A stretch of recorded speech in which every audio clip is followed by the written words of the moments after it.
Alright, so in the last video we showed how we can now add in a couple new sprites so that when we catch the ball, we score a point, and if we catch the beach ball, we lose a point. Now, in our game, we're starting to make some progress and it's starting to come along, but it looks pretty plain. We just have this plain white background. So I want to come over here. You see this area over here where it says stage. And I want to come down here where it says new backdrop, and I'm going to click on this landscape scene. And in here now, I can choose a backdrop. And I am going to just pick this one, this neon tunnel. I think this one looks pretty cool. You'll see that when I add that in, that it changes this tab up here. We had been working in the scripts tab. Now it's on backdrops. And in here, there's some options that we can use with that. We can add text to it. We can do some different things. We'll come back and take a look at that in a little bit. But I'm going to go ahead and click on scripts, and what you'll see is we can actually write a program on top of our stage. And this is helpful because sometimes we might want to have some programming that occurs on just, or that's more general, that just occurs for the whole game, affects everything, instead of just one specific sprite. Some options for that might be, if I were to come in and say events, when the green flag is clicked, maybe I say set the score to 0. And that way that's just a way to reset the game. Whenever I click on the green flag, it's going to reset the game, put my score back to 0. There might be a few other options that we add into this as well in a little bit, but that's just a kind of a general, this will be more of a general program that will affect everything in the game. Now, as I go through and I start playing the game, just coming in and scoring points, after a while might start to get a little boring. Oftentimes in games you reach a certain number of points and maybe you go up to the next level. Maybe when you score a number of points, the game gets harder. And so that's what we want to look at next, is how do we actually add levels? How do we make it so that as we score more points, the game gets more challenging? So we're going to go ahead and do that as well. We're going to come in here and we're going to say make a variable. And we're going to call this level. And we're going to say OK. And let's go ahead and while we're here, just set the level as well. And we always are going to start at level 1. And if we click on the green flag, we see that it reset our score to 0 and it set our level to 1. So I think what we should do is we should make it so that once we get 10 points, that our level is going to go up to number 2, to the second level. And when we make it to the second level, a new ball that we're trying to catch will come in, and a new beach ball that we're trying to avoid will come in then as well. So let's look at how we do that, and let's go ahead and add in another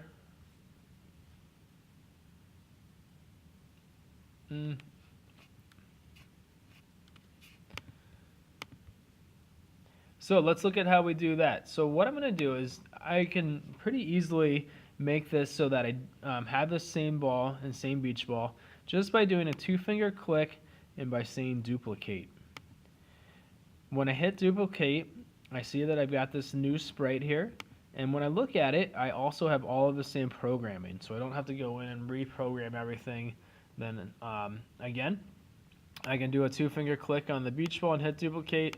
And the same thing happens. I get my new, that programming comes over, and now I've got 2 of these. Well, the problem though is that at this point, these are going to just show up as soon as I start playing the game. Well, that's not really what I wanted to happen. I don't want these to show up until I make it to the second level. So let's take a look at how we could do that and make it so that these aren't going to show up until we get to the second level. I'm going to come in and I'm going to use another if then else, and I'm going to add that in. And this time what I'm going to do is I'm going to come into my operators, and I'm going to use the less than. I'm going to put this less than sign there, and I'm going to say if the level is less than 2, So that means that it's on level 1. What do I want it to do? Well, I want it to hide. So if the level is less than 2, then I want this ball to hide.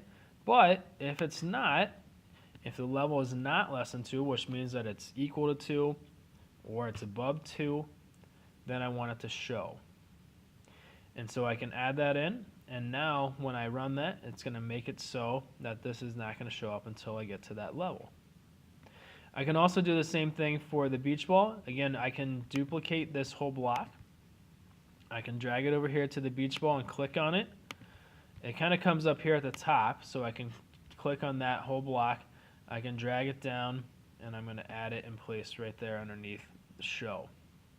Now when I hit the green flag, you see that those two new ones don't show up. They aren't a part of the game at all. And if I can get to 10 points, which hopefully I can, then those new ones should show up as well. Oops, and I forgot to do something there. So that's okay. That's actually a good thing. I'm glad that I showed that, because over here we talked about that it should be at a level 2, but we never set anything over here that said how that should get to level 2. So what I have to do for that is I have to create another program, and I'm doing this on the stage because this is a general setting. It's a general thing that shows how that's going to work.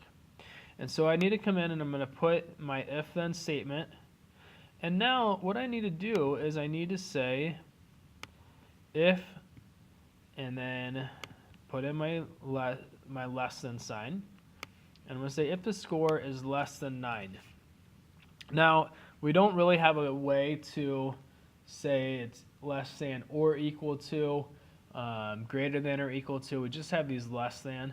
So we have to kind of manipulate this. We did say that if the score was 10, although because it's saying that if it's less than, we have to kind of just say 9 in this case, just the way that it works.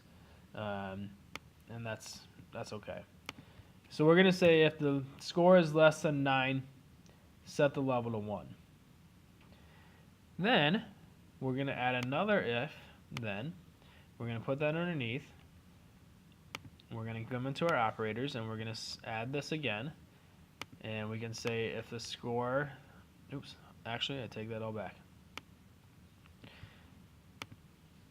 We're going to add in another if then, but this time we're going to add an and. And we need to say, here this one was easy because we just could say if the score was less than 9. But to make it to level 2, our score has to be between 10 and 19. So we put this and in place to take account for that. Now it's got to be between two numbers, 10 and 19. And we're going to drag into that first block our greater than. And we're going to drag into the second block this less than, again, making sure that you see how we get this white glow around that piece. Make sure that you've got that on there. Drop it in. And now what we're going to do is we're going to say if the score is greater than and the score is less than.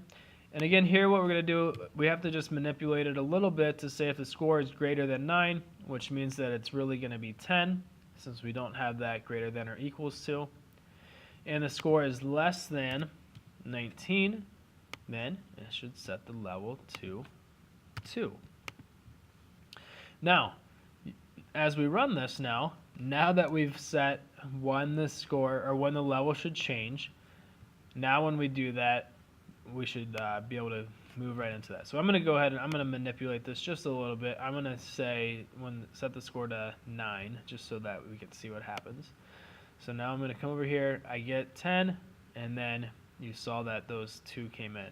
Now, just to kind of show the opposite, if I catch these ones that make me lose points, and I get down beneath 10, oh my goodness, I can't even try when I'm trying to do it.